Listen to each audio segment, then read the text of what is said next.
News star में आपका स्वागत है। आइए बढ़ते हैं देश विदेश की ताजा खबरों की। एक पहलू ये भी हो सकता है। आइए खंभात नगर पालिका की निर्लज्जता के दर्शन कराएं।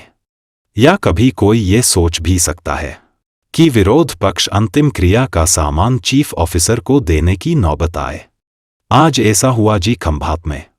खंभात विरोध पक्ष कांग्रेस के नेता फिर धारदार रजूआत करने पहुंचे और कई सवाल किए, मगर खंभात नगर पालिका प्रमुख गैर हाजिर।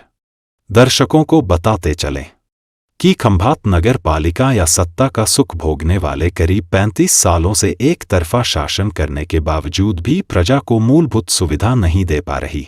जिंदों को ठीक मरने के बाद भी, अंतिम क्रिया के बाद भी साफ पानी मुहैया नहीं कर पा रही ये खंभात नगर निगम।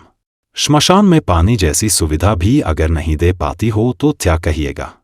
जनता से धर्म के नाम पर वोट लेने वाले मूल सुविधा बिजली पानी रोड नहीं दे सकते। इससे ऊपर उठकर शासनकर्ता मृत्यु देह को अंतिम क्रिया के लिए लाने के बाद खंभात का सबसे बड़ा श्मशान गृह में साफ पानी तक की सुविधा नहीं है। लोग गड्ढे में गंदा पानी लेकर इस्तेमाल करने को मजबूर है। अंतिम क्रिया जैसी इंसान की आखिरी विधि में गंदा पानी लेने पर लोग मजबूर हों तो यह इंसानियत खत्म होती जा रही है। जब विरोध पक्ष के वक्ता श्री एडवोकेट यमनी भाई ने आरोप लगाए, फिर हमारी न्यूज स्टार के संवाददाता पहुंचे और जो दयनीय हालात हैं वो आपके सामने है। अब आप ही देख कर सोचे कि हकीकत में कितना सही कितना गलत। या वक्त रहते जनता जागेगी या नगर निगम, ये देखने वाली बात होगी। खंभात से दीवान हुसैन शाह की रिपोर्ट। ખંભાત શહેરના વિરોધ પક્ષ દ્વારા ખંભાત નગરપાલિકાને અંતિમ વિધિ માટે જે સામગ્રી આપવામાં આવી છે એના વિશે આપ શું કહેશો?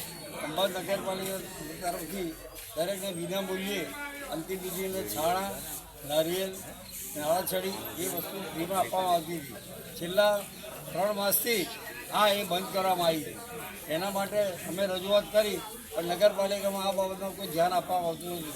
એટલે આજે અમે કોંગ્રેસ પક્ષ તરફથી આ વસ્તુ અમે એમને આપીએ છીએ, એટલે જેથી કરીને આ પ્રથા જે બંધ હતી એ ફરીથી પુનઃ ચાલુ કરે, જેથી લોકોને ઉપયોગી થાય અને લોકો સ્મશાનની અંદર સગવડ થાય. બીજું કે સ્મશાનની અંદર કોઈ પણ જાતની કંઈ વ્યવસ્થા નથી. જે અંદર જે સબવાહીની અંદર જે નીચે અગ્નિ સંસ્કાર પછી જે ફૂલ લેવાના હોય એના નીચેના પતરા પણ આજે ખલાસ થઈ ગયા છે. આજે એની જે આજુબાજુની જે વ્યવસ્થા છે એ પણ ખલાસ થઈ ગઈ છે. તો અમારી માગણી એવી છે કે જ્યારે માણસ અંતિમ ક્રિયા હોય ત્યારે જ્યારે પૂરી સગવડ મળવી જોઈએ. નગરપાલિકા એમાં પણ સગવડ આપી શકતી નથી. પાલિકા તરફથી વર્ષોથી એ અંતિમ ક્રિયા માટે દાતાઓ પણ એમાં ભાગ લેતા હતા, નગરપાલિકા પણ આ અંતિમ ક્રિયાનો સામાન આપતી હતી. પણ છેલ્લા કેટલાક સમયથી આ જે વસ્તુ આપવાની હોય અંતિમ ક્રિયાની એ બંધ કરવામાં આવી છે. એટલે ખંભાત વિરોધ પક્ષ તરફથી એવું નક્કી કરવામાં આવ્યું કે જો નગરપાલિકા એટલી જ ગરીબ થઈ ગઈ હોય, એમની પાસે રૂપિયા હોય જ નહીં, તો પછી અમે એમને આ સામાન જે અંતિમ ક્રિયાનો સામાન છે અમે વિરોધ પક્ષ તરફથી આપીએ. અને એ કાર્યક્રમ માટે અમે આજે અંતિમ ક્રિયાનો સામાન છે એ અમે માનનીય ચીફ ઓફિસર શ્રીને આપ્યો છે. જે રીતે મારા માનનીય વિરોધ પક્ષના નેતાએ કહ્યું કે સ્મશાનમાં ક્યાંય પણ કોઈ સુવિધા નથી. અને હું આપના માધ્યમથી પ્રજાને કહેવા માંગુ છું કે વારંવાર સ્મશાનમાં જતા હશે તો જોઈ લો, ત્યાં કોઈ વ્યવસ્થા નથી. ધર્મના નામે વોટ માંગનારા લોકોને શરમ આવી જોઈએ કે એ લોકોએ જે ખંભાત નગરપાલિકા તરફથી જે સામાન આપવામાં આવતો હતો એ બંધ કર્યો. અને એ શરમથી એ લોકો ડૂબી મરે એટલા માટે અમે આ પ્રથા ચાલુ કરાવવા માટે આ સામાન આપ્યો છે.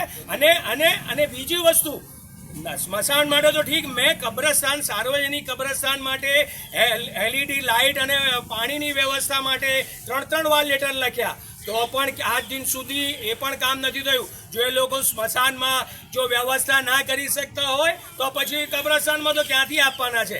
એટલે વ્યક્તિને જીવતે જીવતો કશું નથી આપતા, પણ મરી ગયા પછી પણ ખંભાતમાં લોકોને સુવિધા નથી મળતી. એટલે હું પ્રજાને આપના માધ્યમથી કહીશ કે ખંભાતના આ વહીવટ સામે હવે અવાજ ઉઠાવવાનો સમય પાકી ગયો છે.